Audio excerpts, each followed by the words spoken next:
I want you to close your eyes for a second. Well, don't close them if you're driving right now, obviously. But I want you to visualize this. Yeah. Just picture a lumberjack. Okay, I've got the image. Flannel shirt, maybe a big beard, holding a massive steel axe, and he's standing right in the middle of a forest. Right. And he is standing at the base of this giant oak tree.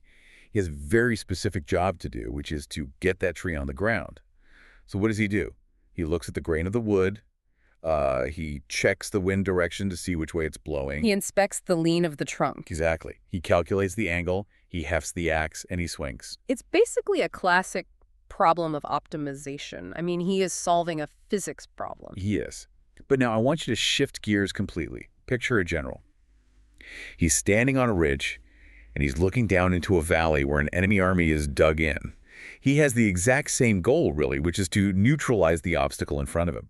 So he looks at the terrain, he checks the weather, he counts his troops, and he maps out a plan of attack. But the situation is fundamentally different. Right, why?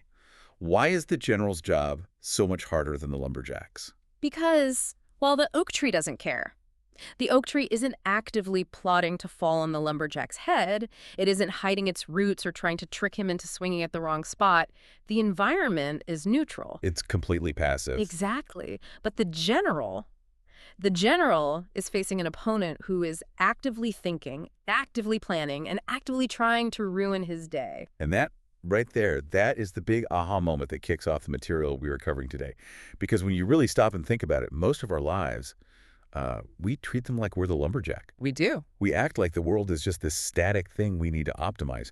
We think if we just work hard enough or, calculate the right answer, we will win. When in reality, we are the general. We are. We are surrounded by active decision makers. Spouses, children, bosses, competitors, even the guy trying to merge into your lane on the highway. Their choices interact with ours. And if you are treating those people like oak trees, like just passive obstacles to be chopped through, you are going to lose. You're going to get completely outmaneuvered. And that is the core of our source text today, The Art of Strategy by Avinash K. Dixit and Barry J. Nalebuff. It is the study of that exact interdependence. Right.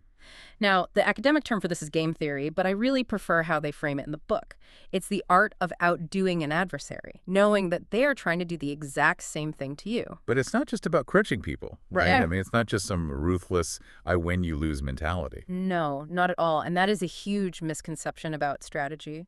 It is also the art of finding ways to cooperate when trust is low. It's about convincing your kids to clean their room or convincing a competitor not to start a price war. It's really the science of incentive. So our mission for this deep dive is pretty straightforward. We want to move you from reacting blindly to the world to actually anticipating it. We want to help you stop the random acting and start the strategic thinking. And looking at the structure of the book, the authors really divide the world into two big buckets. They do. To be a strategist, the very first question you have to ask yourself is, what kind of game am I playing? Is it a sequential game or a simultaneous game? Okay, let's break those down. Sequential sounds like order matters. Yeah. I go, then you go. Exactly.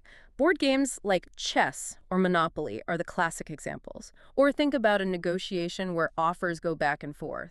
Or an election campaign. I make a move, you see it, you analyze it, and then you respond. So the key feature is that you have knowledge of the previous move before you have to act. Right. And simultaneous means we move at the same time. Or effectively at the same time, right? Yeah. The key distinction is that I have to move without knowing what you have done. Think of a sealed bid option. I have to put my number in the envelope not knowing what your number is. Or a penalty kick in soccer. The kicker and the goalie have to commit to a direction at the exact same split second. Okay. So let's tackle sequential games first, because I feel like this is where we have the most control, or at least the illusion of it. The authors give us a rule here that basically fits on a bumper sticker, but it completely breaks your brain when you try to actually do it. Rule number 1, look forward and reason backward. It is the golden rule. In a sequential game, you literally cannot decide what to do today unless you know where it is going to end up tomorrow. You have to go to the very end of the game, figure out the final outcome, and then work your way back to the present to figure out your first move. They use the analogy of a decision tree versus a game tree. Yeah. And I thought this was really helpful to visualize. A decision tree is like Robert Frost in The Yellow Wood. Two roads diverge. He looks down one as far as he can, and he makes a choice.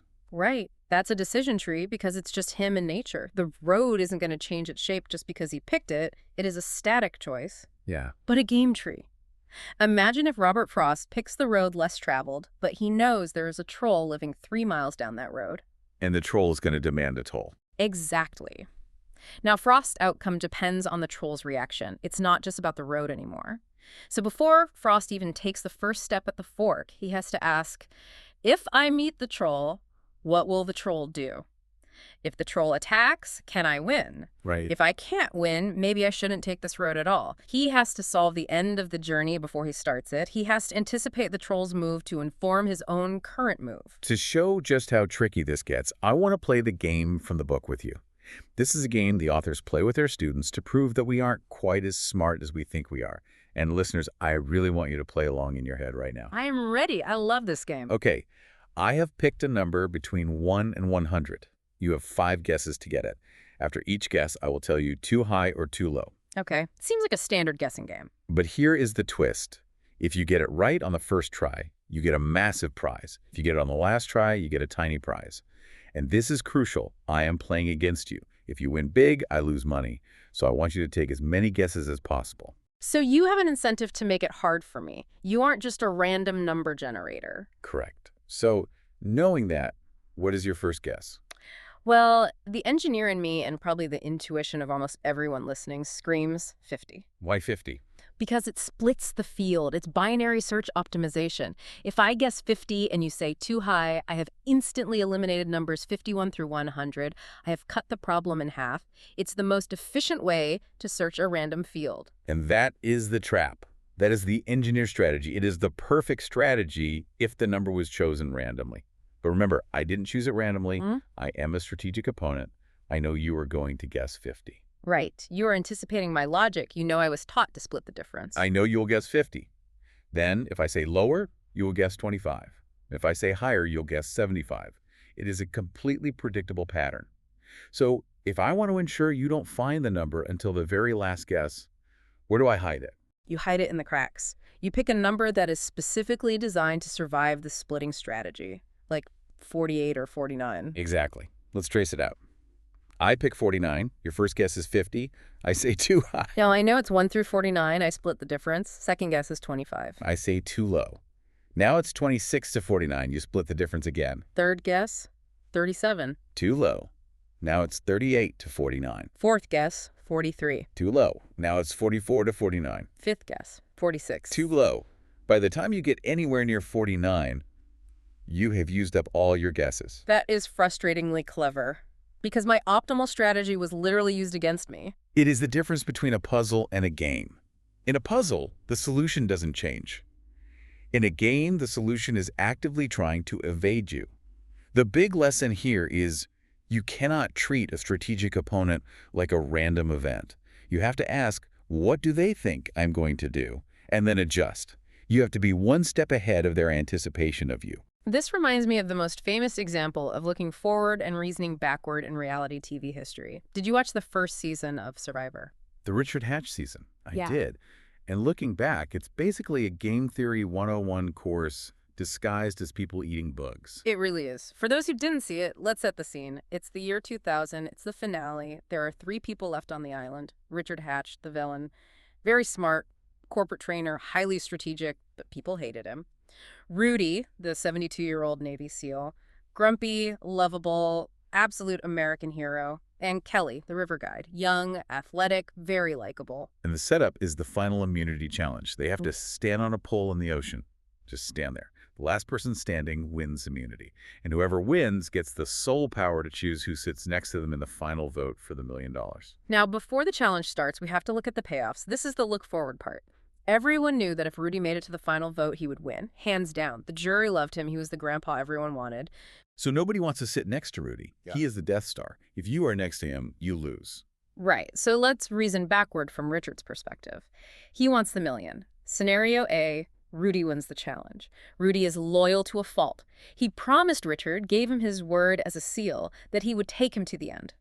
So Rudy wins, takes Richard, and Rudy wins the $1 million. Richard loses. Okay, so Richard absolutely cannot let Rudy win.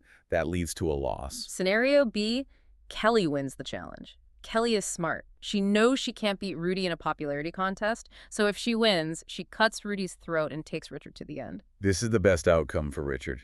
He gets to the finals against Kelly. He might actually be able to beat Kelly because some people thought she was wishy-washy. Now, scenario C, Richard wins the challenge. This is the tricky one. If Richard wins, he holds the power. He has to fire Rudy to have a chance at the money.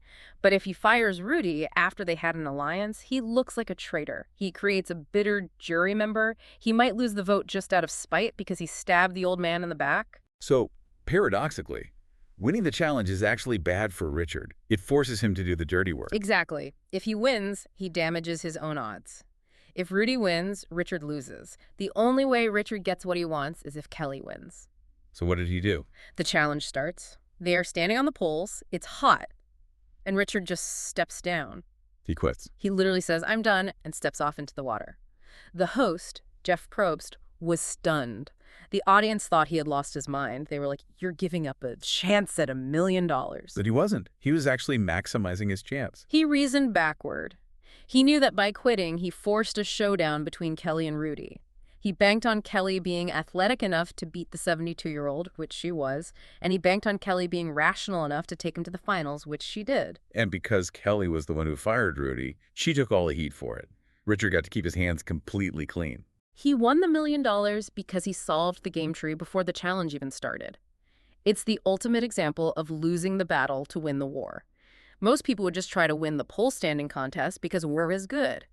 Richard realized that in this specific strategic context, winning was bad. I love that. It's seemingly irrational, quitting a challenge, but strategically brilliant. It reminds me of the sailboat racing example the authors used, the leading versus following dynamic. Oh, the America's Cup. This is a great application for business, too. So, set this up for us. You have two boats. Liberty, the American boat, is in the lead. Australia, the second, is behind. They are racing toward the finish line. Now, in sailing, wind is everything. If you catch a good gust, you surge ahead. If you hit a dead spot, you stop. The boat behind the Australians, they are desperate. They are losing. They have to gamble. So they tack to the left, hoping to find a different wind pattern that might save them. Now, you are the skipper of the American boat. You are ahead. You see the Australians veer off to the left. What do? Do you stick to your course, which seems to have good wind? Or do you follow them? Most people would say, stick to your course. You are winning. Don't get distracted. Do your own thing. But game theory says the exact opposite. Game theory says you must follow. It's called covering. Think about it mathematically. If you copy the follower, then whatever happens to them happens to you. If they find better wind, you find better wind. If they hit a dead spot, you hit a dead spot. Your speed relative to them stays exactly the same. And since you are already ahead, if the speed stays the same, you win. You lock in the victory by mimicking the underdog. You remove the variable of luck from the equation. But in the actual race in 1983, the American skipper didn't do that. He thought, I have a better lead on the right side, so he let the Australians go left. And the Australians found a wind shift on the left. They surged past, won the race, and broke a 132-year American winning streak, all because the leader tried to innovate instead of imitate. This explains so much about corporate strategy. I always get frustrated when I see big companies like Apple or Instagram just straight up copying features from smaller apps. Yeah. Like when Instagram copied Snapchat stories. I always thought, be original, do something new. But they are playing the leading strategy. Startups have to innovate. Startups are the follower in terms of market share, so they have to take risky, deviant strategies to catch up. They have to tack left. They have to try crazy things because the status quo means they lose. And the market leaders? They wait to see what works. If a startup invents a new feature that users love, like stories, the leader must copy it. By copying it, they neutralize the advantage. They make the wind equal again. And since they are bigger, if the wind is equal, they win. So if you are frustrated that big companies seem boring and unoriginal, it's because they're winning. Precisely. Radical innovation is a strategy for the underdog. Imitation is the strategy for the king. It sounds cynical, but it's mathematically sound. Okay, so that is sequential games. Look forward, reason backward. If you are ahead, copy. If you are behind, innovate. But now we have to enter the chaos. What happens when we move at the exact same time? Simultaneous games. This is where things get really messy. You can't see the other person's move. You can't use a tree because you don't know which branch they took. You are in the fog of war. And this brings us to the concept of the dominant strategy. Right. Since I can't know what you are doing, I need to look for a move that is better for me no matter what you do. If there is a move that wins in every single scenario, that is my dominant strategy, and if I have one, I should play it. And the most famous example of this, maybe the most famous concept in all of social science, is the prisoner's dilemma. Everyone has heard the name, but I feel like very few people truly grasp the tragedy of it. It's not just about prisoners. It's about why we can't have nice things. It explains why nations have arms races and why we destroy the environment. Let's break it down quickly for anyone who needs a refresher. 2 suspects are arrested. The police separate them. They don't have enough evidence for the major crime, but they have enough for a minor charge. They offer a deal to each prisoner separately. Option A, confess to the big crime. Option B, keep your mouth shut, which means deny. Here are the payoffs. If I confess and you deny, I go free. I turn state's witness, and you get 10 years. If we both confess, we both get 5 years. If we both deny, we both get 1 year for the minor charge. So you are sitting in that room, you're sweating, you have to decide. You can't talk to your partner. Well, I look at it logically. I don't know what you are going to do. Suppose you deny. If I deny, I get 1 year. If I confess, I go free. So if you deny, I should confess. Okay.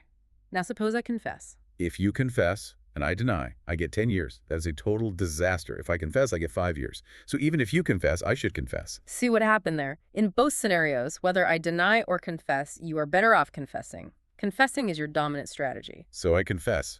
I literally have to. And here's the kicker.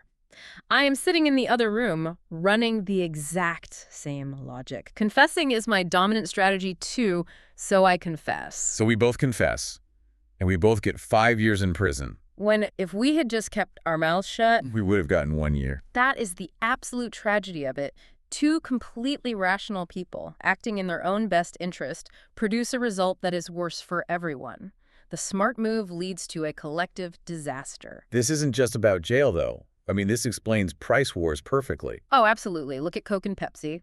Or gas stations on a corner. If both stations keep prices high, say $4, they make huge profits. But Station A thinks if I drop to $3.50, I will steal all the customers and make a fortune. So Station A drops the price. Station B sees this. They can't just sit there and lose all their business, so they have to drop their price to $3.50 just to match. Now they're both selling gas at $3.50. They have the exact same market share they started with, but now they're making way less profit per gallon. They're worse off. But neither one can raise prices because the other one will just undercut them. They are trapped in the dilemma. Or think about grading on a curve. This is a really painful one for students. Yes. If everyone agreed to study a moderate amount, everyone would get a B and have a social life. That is the both deny scenario. But if I study extra hard, I wreck the curve, I get an A and you get a C. So you study extra hard to catch up. And now we are both studying 12 hours a day. The curve shifts up. We still get the same grades relative to each other, but we have both lost our free time. We have worked harder for the exact same result. That is depressing. So how do we solve it? If the rational move leads to a bad outcome, how do we ever cooperate? The book offers a few ways out. One is repetition. If we play the game over and over, I can punish you. If you start a price war today, I will crush you tomorrow. The threat of future punishment keeps us in line today. This is the tit-for-tat strategy. But there is one solution they mentioned that blew my mind. The price matching guarantee. This is one of my favorite insights in the whole book. You walk into a store, say Best Buy or a car dealership, and you see a big sign. We will match any competitor's price. Right. And as a consumer, I think, great. They are fighting for my business. I am going to get the lowest price possible. That's what they want you to think.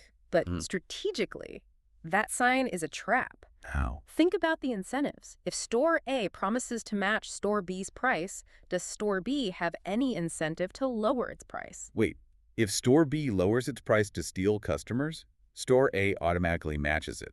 So Store B doesn't get any new customers, they just get lower margins. Exactly. By engaging the price match, Store A has completely neutralized Store B's weapon. Store B knows that cutting prices is now useless. So what does Store B do? They keep their prices high. And Store A keeps their prices high. So the low price guarantee is actually a mechanism to keep prices high. It is a signal from Store A to Store B saying, don't bother trying to undercut me. I will match it instantly. So let's just enjoy these high profits together. That is diabolical. It's a peace treaty disguised as customer service. It solves the prisoner's dilemma by removing the temptation to cheat. It is a brilliant way to enforce a cartel without breaking the law. You know, there is another way we solve the prisoner's dilemma. And it's not strategic at all, it's biological. You mean the anger instinct? Yeah. The authors talk about how we are hardwired for revenge. In economic experiments, if someone cheats you, say they reap all the money in a sharing game, participants will often pay their own money just to punish the cheater. It makes no economic sense. I lost $10, so I will pay another $5 just to make sure you lose $10. You are poorer, but you feel better. They put people in MRI machines, and when they punished a cheater, the dorsal striatum lit up. That is the reward center of the brain. Revenge literally tastes sweet. And that biological wiring is crucial. If we didn't get a dopamine hit from punishing cheaters, we would let them get away with it. And if cheaters got away with it, trust would erode and society would completely collapse. Our irrational anger is actually the strategic glue holding civilization together. It makes the threat of punishment credible because people know you will do it even if it hurts you. So sometimes being emotional is the most strategic thing you can do. It makes your threats credible. But we will get to threats in a minute. I want to touch on something else the authors discuss: randomness. We started this deep dive saying, stop acting randomly. But is there ever a time where you actually should be random? Absolutely. In zero-sum games, this is where my win is your exact loss. In these games, you want to be unpredictable. If you have a pattern, I will find it and I will exploit it. Like the penalty kick. Right. If a striker always shoots left, the goalie will just dive left every single time. You have to mix it up. You have to be random enough that the goalie is indifferent. You want to force him to guess. But this brings up the hot hand fallacy. I am a huge basketball fan, and I know, deep in my soul, that when a player makes 3 shots in a row, he is heating up. He's in the zone. You have to get him the ball. I hate to break it to you, but the data says no. The authors cite a famous study by Gilovich, Valone, and Tversky. They looked at the Philadelphia 76ers. They found that a player was actually less likely to make a shot after making the previous one than after missing. I refuse to accept this. I have seen it with my own eyes. Steph Curry hits 3 deep threes, and the crowd goes nuts, and he hits a 4th one from the logo. That is not random. That is magic. But here's the game theory twist. It feels real because the game changes. If Steph Curry hits 3 shots in a row, what does the defense do? They panic. They double team him. They pick him up at half court. Exactly. The defense adjusts. So Steph takes much harder shots. The fact that his shooting percentage stays roughly the same effectively means he is shooting better because he is making harder shots. But the real strategic insight is when Steph draws the double team, who is open? His teammate in the corner. So the hot hand is valuable not because Steph scores, but because he distorts the defense and helps the team score.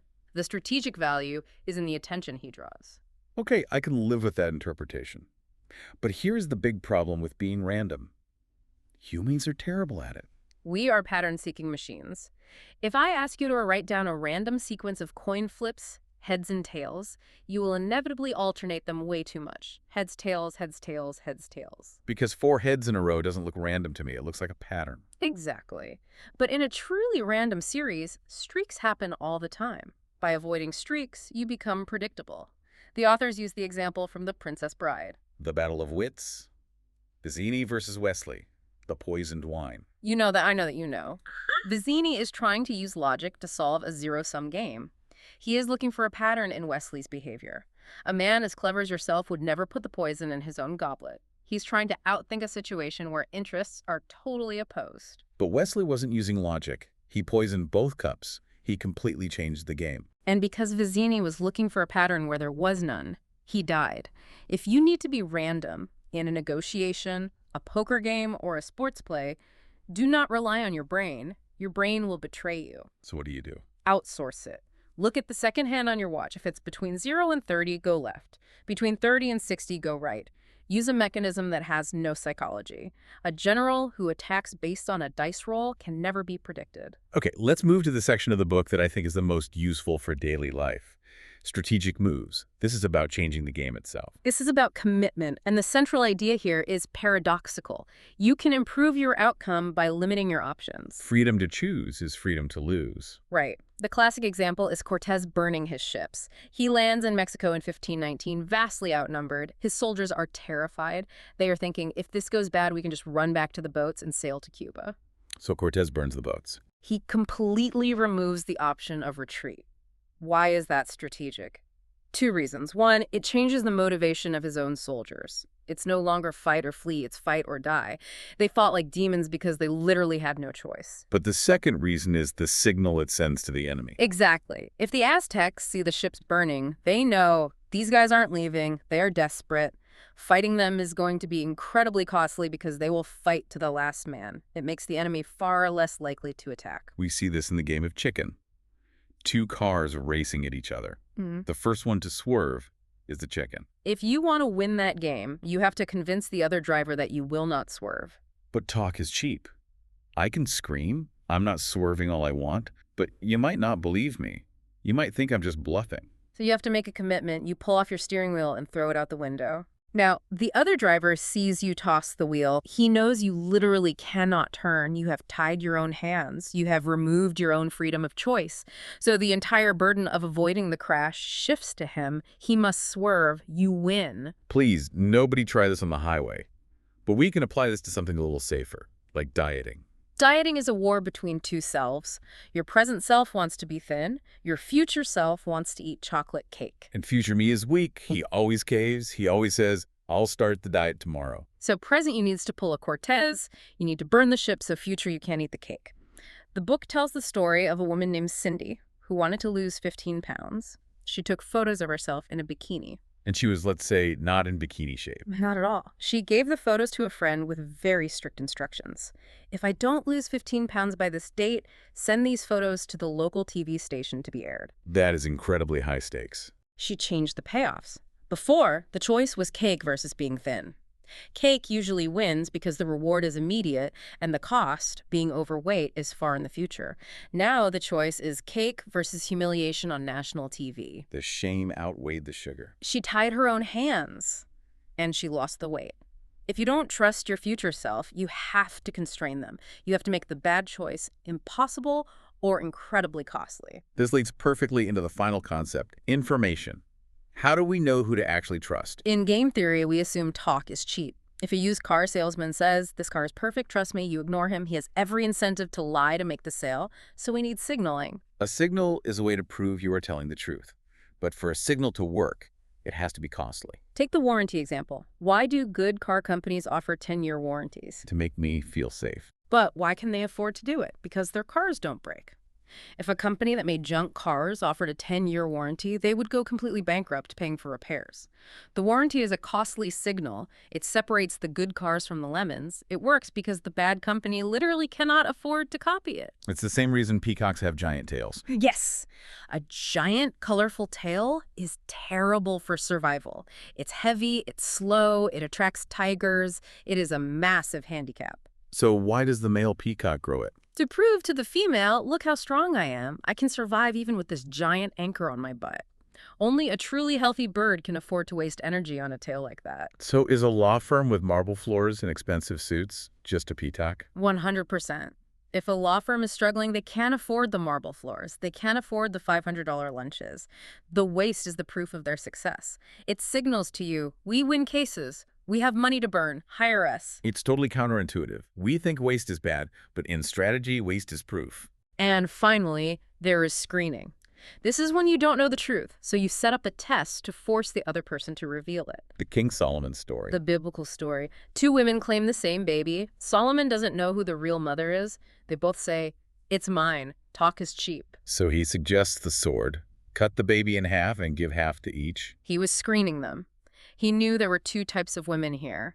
The imposter, motivated by jealousy or status, and the mother, motivated by love. The imposter might accept the split. If I can't have it, neither can she. The mother would never accept it. She would rather give the baby up than see it die. And the screen worked.